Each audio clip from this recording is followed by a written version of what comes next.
நீங்கள் பார்த்து கொண்டிருப்பது உங்கள் பப்ளூ கிட்ஸ் டிவி.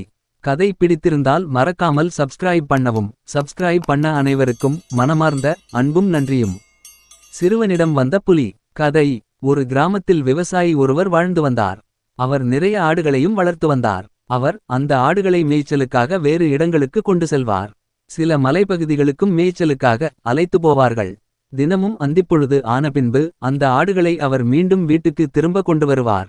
ஒரு நாள் அந்த விவசாயின் மகன், அப்பா, நானும் உங்களுடன் ஆடுகளை மேய்ச்சலுக்கு வருகிறேன் என்றான். ஆனால் தந்தையோ, இல்லை, வேண்டாம், அங்கு உனக்கு சலிப்பாக இருக்கும். எனவே நீ வீட்டில் இருந்து கொள் என்றார். ஆனால் அவர் மகனோ, இல்லை, நான் நிச்சயமாக வருவேன் என்று அடம் பிடித்தான். எனவே ஒருநாள் அவரும் மகனை கூட்டிக் கொண்டு ஆடுகளுடன் மேய்ச்சலுக்கு சென்றார்.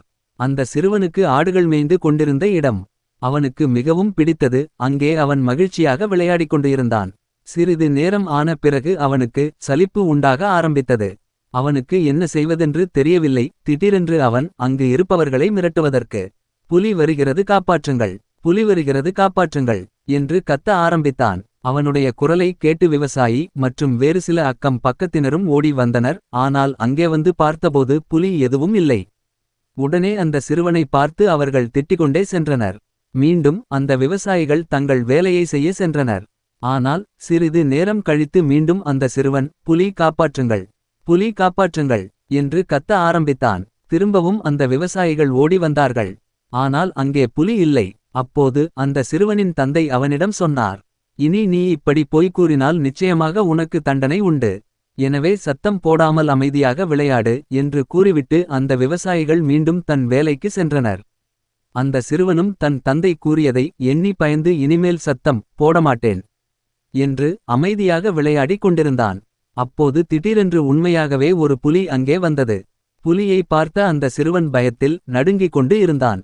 அவன், அப்பா, புலி, என்னை காப்பாற்றுங்கள் என்று கத்தி அழுந்தான்.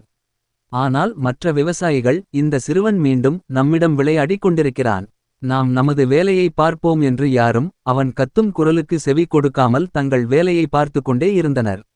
என்ன செய்வதென்று தெரியாமல் அந்த சிறுவன் அருகிலிருந்த மரத்தின் மேல் ஏறி அமர்ந்து கொண்டான். அந்த புலி அங்கு மேய்ந்து கொண்டிருந்த ஆட்டுக்குட்டியை பிடித்து சாப்பிட்டது. அதை பார்த்து அவன் பயத்தில் அப்படியே அமர்ந்திருந்தான். அந்திப்பொழுது ஆன பிறகு அந்த விவசாயி தன்னுடைய ஆடுகளை அழைத்துக்கொண்டு வீட்டிற்கு செல்லலாம் என்று வந்தபோது இந்த சிறுவனை காணவில்லை. அப்போது அவன் மரத்தின் மேலிருந்து, அப்பா, நான் இங்கே இருக்கிறேன் என்று கூறினான். அந்த விவசாயி அவனிடம், மரத்தின் மேல் நீ என்ன செய்து கொண்டிருக்கிறாய் என்று கேட்டார். அதற்கு அவன், நான் இவ்வளவு சத்தமாக கத்தியும் நீங்கள் ஏன் வரவில்லை? உண்மையாகவே ஒரு புலி வந்தது. அங்கு பாருங்கள், ஒரு ஆட்டுக்குட்டியை கடித்து அது சாப்பிட்டு விட்டு மீதியை விற்று சென்றது என்றான். அதை பார்த்தபோதுதான் அவருக்கு புரிந்தது, நிஜமாகவே அங்கே ஒரு புலி வந்ததென்று. அப்போது அந்த விவசாயி சொன்னார், நீ 2 முறை புலி வந்ததாக போய் சொல்லிதானே கத்தினாய், அதனால்தான் 3வது முறை நீ கத்தியும். நாங்கள் யாரும் வரவில்லை. இனிமேல் இப்படி போய் சொல்லாதே. மீறினால் நிச்சயமாக நீ உண்மையை சொல்லும்போது உன் பேச்சை யாரும் கேட்க மாட்டார்கள் என்றார். அவனும் தன் தவறை புரிந்து கொண்டு இனி யாரிடமும் பொய் பேசக்கூடாது என்று முடிவு செய்தான். நன்றி.